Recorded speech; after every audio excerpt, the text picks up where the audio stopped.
En outre, le Conseil d'administration extraordinaire d'Africa numéro 1 qui devait se tenir en début de semaine, constatant l'absence de la partie libyenne, les actionnaires présents ont dû reporter ce conseil. Tekla Mekumovonu, Médard Ngeng pour le point. Quel avenir pour Africa numéro 1?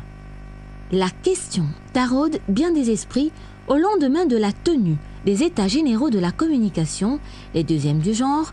Il est en effet impératif de sortir la radio panafricaine Africa numéro 1 de la situation calamiteuse dans laquelle elle se trouve plongée depuis quelques années. C'est dans ce cadre, en absence d'une convocation officielle du président et conforme au statut et à l'OADA, le comité de privatisation a pris l'initiative de convoquer ce conseil d'administration extraordinaire pour voir dans quelle mesure on peut tout mettre en œuvre pour sauver la radio.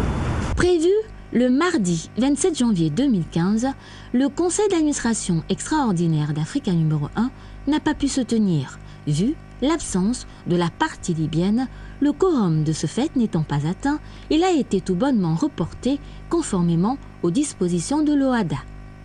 Ce conseil d'administration est important et ce conseil d'administration est attendu par les plus hautes autorités de la République, donc précisément Monsieur le Président de la République, chef de l'État, qui tient à la survie de Africa numéro 1. Réclamé à corps et à cri par le personnel d'Africa numéro 1 en grève depuis plusieurs mois, le redressement effectif d'Africa numéro 1 n'a que trop tardé.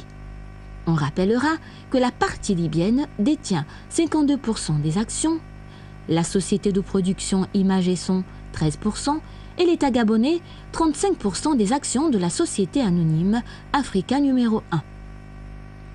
Force est toutefois de constater que si l'État gabonais tente tant bien que mal de remplir sa part du contrat en octroyant près de 14 milliards de francs CFA pour le fonctionnement d'Africa numéro 1, la contribution de la partie libyenne, actionnaire majoritaire, s'élèverait à seulement 4,7 milliards de francs CFA.